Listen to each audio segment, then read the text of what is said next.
السلام علیکم ورحمۃ اللہ وبرکاتہ۔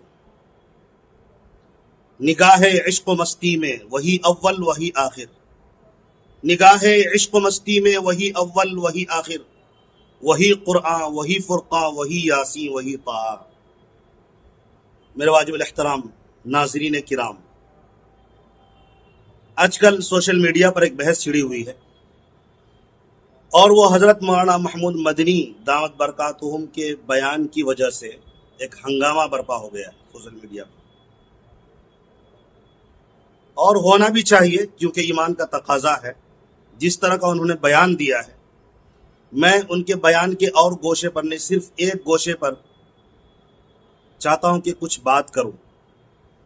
انہوں نے ایک بات یہ بھی کہی تھی انٹرویو دیتے ہوئے اینکر کو، جو ان کے ہو سکتے ہیں خاص انٹرویو لینے والے اینکر ہوں، تو انہوں نے جو اپنے انٹرویو میں کہا اویسی صاحب کے ساتھ جو بھیڑ ہے وہ پاگلوں کی بھیڑ ہے، تو میں ان سے کہہ دینا چاہتا ہوں بالکل آپ نے صحیح فرمایا۔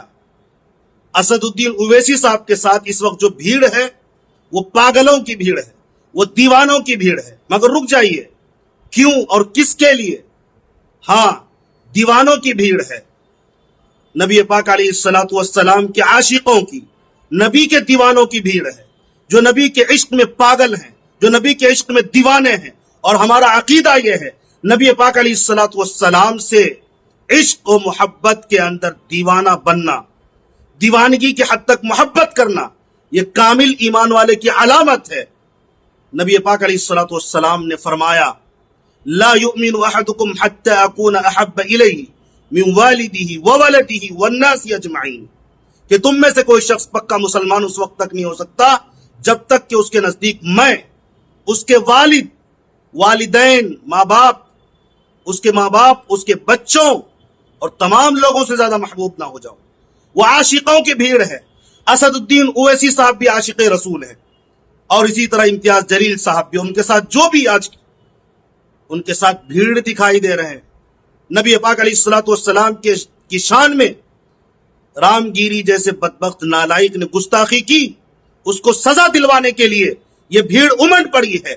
اور میں کہتا ہوں صرف وہ پاگل نہیں ہے، ہندوستان کے اندر بسنے والا ایک ایک آدمی، ایک ایک مسلمان جس کے دل کے اندر نبی کے عشق کی چنگاری ہے، وہ بھی پاگل ہے، وہ بھی دیوانے ہیں، سب نبی کے دیوانے ہیں۔ جب تک رام گیری جیسے بدبختوں کے خلاف ایکشن نہیں لیتی ہے حکومت، تب تک یہ روڈ پر ہیں۔ ہم کہتے ہیں سارے لوگ احتجاج کرتے ہیں اس کے خلاف، اس بدبخت کو جب تک جیل میں نہیں ڈالا جائے گا تب تک اویسی اور جلیل صاحب کے ساتھ جو بھیڑ ہے وہ سب دیوانے ہو چکے ہیں، پاگل ہو چکے ہیں، جب تک اس بدبخت کو سزا نہ مل جائے۔ اب آپ اس کو پاگل پن کہیے، نبی سے محبت کو، یا عقل مندی کہیے، یہ آپ کی مرضی ہے۔ یقیناً آپ عقل مند اپنے آپ کو سمجھیے، اے سی روم میں بیٹھ کر بیان بازی کرنے کے ساتھ ساتھ اللہ کے دربار میں بھی کہہ دیجئے گا یہ لوگ پاگل تھے جو روڈوں پر نکل گئے تھے نبی پاک علیہ الصلوۃ والسلام کی عزت کی، شان کی دفاع میں۔ اور ہم لوگ عقل مند ہیں جو آرام سے بیٹھے ہوئے ہیں، بند کمرے میں بیان جاری کر رہے ہیں، یہ آپ کہہ دیجئے اللہ کے دربار میں، ہمیں یہ منظور ہے، ہم اسی کے ساتھ مرنا چاہتے ہیں کہ ہم نبی کے عشق میں دیوانے بن کر مرنا چاہ رہے ہیں۔ اللہ تعالیٰ ہماری اس دیوانگی کو قبول کر لے، ہم تو دعا کرتے ہیں۔ ہمیں بات اچھی طرح سمجھ لینا چاہیے کہ نبی پاک علیہ الصلوۃ والسلام کی عشق کی جو چنگاری ہے وہ ہمیشہ موجود رہے گی، مرتے دم تک ہم اسی پر قائم ہے۔ جو بدبخت زبان کھولے گا ہم اس کو جیل میں ڈلوانے تک خاموش نہیں بیٹھیں گے۔ اللہ تعالیٰ ہمیں بات اچھی طرح سمجھنے کی توفیق نصیب فرمائے۔